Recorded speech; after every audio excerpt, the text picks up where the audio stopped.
volta para uma conversa de peso, hoje recebendo Renata Rottermann e o professor pastor Martin Dreyer. Dreyer, professor, tá certo? Dreyer? Tá certo. Que hoje vieram conversar conosco sobre a história, 140 anos dessa empresa, da Rottermann, que se confunde diretamente, evidentemente, com o seu fundador, o pastor William. É isso? Wilhelm. É. Alemão, né? Não é inglês. É alemão. Wilhelm. Ela tem uma tendência agora de inglesicizar todos os nomes alemães. O Peter vira Peter e eu assim por me diante. ressinto de não falar o alemão. Isso Sim, me mas faz ainda falta no está dia em a tempo, dia. não é? Eu tenho vários amigos tentando me convencer disso. Tem que dedicar aos estudos. Eu fico pensando que eu vou estudar primeiro, né? As línguas ainda não entraram nessa ordem de prioridades. A gente tem vontade Cuida de para o tempo não passar, né? Mas eu fiquei a gente, eu acho que não tem alguém que não reconheça essa marca, né? Calendário, agenda, risque-rabisque, livros. Essa marca, essa guria de 140 anos que está em todo lugar, que faz parte da nossa vida desde que eu me conheço por gente. Imagino que gerações e gerações atrás respiraram ainda muito mais. E eu sempre me questionei, né? Mas por que um coqueiro, uma palmeira, sei lá o que vem a ser isso, num lugar exatamente de um clima que não é um clima nordestino, lá onde a gente está acostumado a ver esses coqueiros, né? Lá para cima. Até que eu entendi alguns anos atrás de que nós tínhamos muito dessa vegetação aqui na nossa região. Tem fotos, né? De Hamburgo Velho, cheio dessas árvores, fotos antigas da chegada do trem ali. Que árvore foi essa que ele se encantou? E por que ele deu essa conotação tão tropical para essa marca? Na verdade, são dois símbolos. É o sol o sol também era uma coisa que ele se apaixonou? E a palmeira. Primeiro, o sol por causa do clima nórdico lá, que o sol não aparece durante vários meses do ano, tão forte que nem aqui. Então, aqui o clima tropical, subtropical tem bem mais sol do que lá. E a outra questão é da palmeira, o coqueiro gerivá, que é uma árvore que, apesar de todos os vendavais, ela nunca cai. Dificilmente tu vê algum coqueiro cair com vendaval. É verdade. Caem várias espécies, mas o coqueiro sempre... Ela quase deita no chão, mas ela está de pé de novo. Sim, apesar do tronco esguio e todo aquele chumaço de folhas por cima, ela não se verga. E foi uma das coisas que no primeiro logo tinha uma inscrição em latim, né? A verdade sempre será preservada, ou alguma coisa nesse sentido, né? A tradução correta do latim nunca a gente teve. Então, desde o início, o primeiro que a gente tem registro é de 1880, num livro, inclusive, que veio através de uma loja maçônica de Porto Alegre, e ela foi alterada depois, acho que na década de 1890, 1900, para incluir o WR, as iniciais do fundador, e essa foi até 1977, quando ela foi limpada um pouquinho, que era muito rebuscada, né? O trabalho do desenho, né? Quando a empresa fez 100 anos, e depois em 1997 a gente deu uma modernizada para o logo que a gente usa hoje em dia, que continua tendo sol. Eu nunca tinha percebido sol, gente. Me desculpa, Renata. Mas E evidentemente, estilizado. Imagina que maravilha para ele, acostumado a ficar meses sem enxergar devidamente a luz do sol. O calor, e aqui, né? o calor que a gente vive, né? Claro que ele também deve ter pego episódios de frio intenso, dessa umidade, de muita chuva, de muitos dias fechados, mas que nem se compara com a realidade da Alemanha, né, professor? A firma Rottermann publicou durante muitos anos, ou melhor, até a Segunda Guerra Mundial, livros de bolso. E uma série de livros de bolso levou por título Literatura Sul-Americana, onde Rottermann, o pastor Rottermann ainda, e depois o filho Fritz, o avô de Renata, publicavam autores brasileiros que escreviam em língua alemã, mas também clássicos da literatura brasileira, como José de Alencar, foram traduzidos para o alemão e transformados em livros de bolso por Rottermann. E o interessante é que os 3 primeiros volumes da coleção da literatura sul-americana são textos de Wilhelm Rotermund, que era um excelente escritor na prosa. E ele descreve, por exemplo, uma viagem para um Kerp de São Leopoldo até Dois Irmãos. E ele descreve a natureza exuberante que é a floresta subtropical pela qual ele está passando. Os bugios ainda gritando nas matas, né? Ele descreve o céu estrelado quando você vê ele de dentro da floresta subtropical. Eu tive a satisfação de traduzir esses textos para o português num volume que recebeu o título de Os Dois Vizinhos e Outros Textos, as cenas da colônia alemã do Rio Grande do Sul. Quer dizer, ele, qual fotógrafo, nos dá imagens dessa vida na antiga colônia alemã de São Leopoldo, que se estendia até Picada Café, né, na direção norte.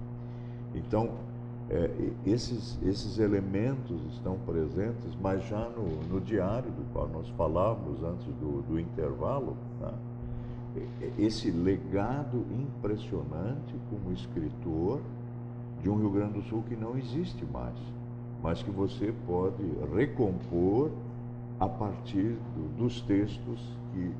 Me parece que nós temos poucas pessoas que fizeram esse relato, que deixaram escrito realmente. Né? Não, isso é interessante. Nós temos uma série de viajantes que vieram para o Rio Grande do Sul e que descrevem isso. E por que isso não vira um material, professor, de pesquisa? Não está muito preso ao meio acadêmico isso? Não, nós tivemos um problema muito grande aqui no Rio Grande do Sul, por causa dos acontecimentos da Segunda Guerra Mundial, né, que até 1974 era tabu você se ocupar com imigração alemã, imigração italiana, imigração japonesa e assim por diante. Vamos recuperar essa história em seguida. Você era revanchista. Né? Vamos conversar um pouquinho sobre essa chegada dele. Que ambiente ele foi recebido? O senhor falou na estação em São Leopoldo, né? Na recém-criação férrea nossa aqui. Que momento era aquele da nossa colônia? É um momento de grande conflagração, muitos ódios presentes, porque em 2 de agosto do ano da chegada deles, 1874, tinha acontecido uma chacina junto ao Morro Ferrabras, que depois teve desdobramentos na fazenda Pirajá, em Nova Petrópolis, e na terra dos Bastos, na várzea de Marques de Souza, o atual município de Tamanduá. Um grupo de agricultores tinha sido chacinado junto ao Morro Ferrabras e passou para a história com o nome de Mucker. Então, tem muita gente na defensiva, gente querendo que pessoas sejam expulsas da colônia alemã de São Leopoldo. Então, a autoestima entre os descendentes de alemães está lá embaixo. E esse é o mundo no qual Wilhelm e Marie Rotermund vão entrar. Então, a primeira coisa que eles têm que fazer é ser pastores dessas populações e melhorar a autoestima desse pessoal. Porque ele chega 50 anos depois dos primeiros colonizadores. Né? Aliás, não dos primeiros exatamente, da primeira grande leva, né? Teve alguns que vieram um pouquinho antes ainda. Sim. Mas já era um momento onde já se criou um certo núcleo urbano, onde nós tínhamos uma cidade em desenvolvimento, uma pequena cidade, mas em desenvolvimento. Nós temos núcleos urbanos na Capela da Piedade, o atual Hamburgo Velho. Nós temos um núcleo urbano no que hoje é a cidade de São Leopoldo, já na época considerada cidade, já tinha sido elevada à condição de cidade. E Porto Alegre crescera enormemente a partir da riqueza das colônias que vinham. São Leopoldo já tem um colégio dos padres jesuítas, as irmãs franciscanas estão presentes em São Leopoldo, tem a loja de Estrela do Oriente III, já está em funcionamento em São Leopoldo também, então tem uma Câmara de Vereadores A cidade tem um presídio, não é? Tá toda uma infraestrutura criada, não é? O prefeito não existe intendente ainda, porque o presidente da Câmara tem sempre a função também que hoje nós chamaríamos de prefeito, de executivo do município. Não é? Mas é uma situação tensa também por motivos religiosos. Os padres jesuítas recém chegaram e querem, a partir do Brasil meridional, fazer uma reforma do catolicismo brasileiro. Eles que chegaram a São Leopoldo, porque já estavam no Rio Grande do Sul. Eles estão chegando aí na década de 1840 e vão estabelecer núcleos, primeiro em Dois Irmãos e São José do Hortêncio, e à medida que mais jesuítas vão sendo expulsos da Alemanha e se estabelecendo aqui no Rio Grande do Sul, vai surgir finalmente o Colégio Conceição, em São Leopoldo, que hoje continua existindo na forma do Anchieta, em Porto Alegre. E aquele prédio lindo que a gente reconhece ali na beira do rio. Está lá, está presente. Então, é uma situação complicada dos paroquianos que ele vai ter que atender. Né? Já havia naquele momento uma disputa entre protestantes e católicos, realmente? Ela começa a se acentuar com a chegada dos padres jesuítas. Até a vinda dos padres jesuítas, nós encontramos muitos matrimônios mistos.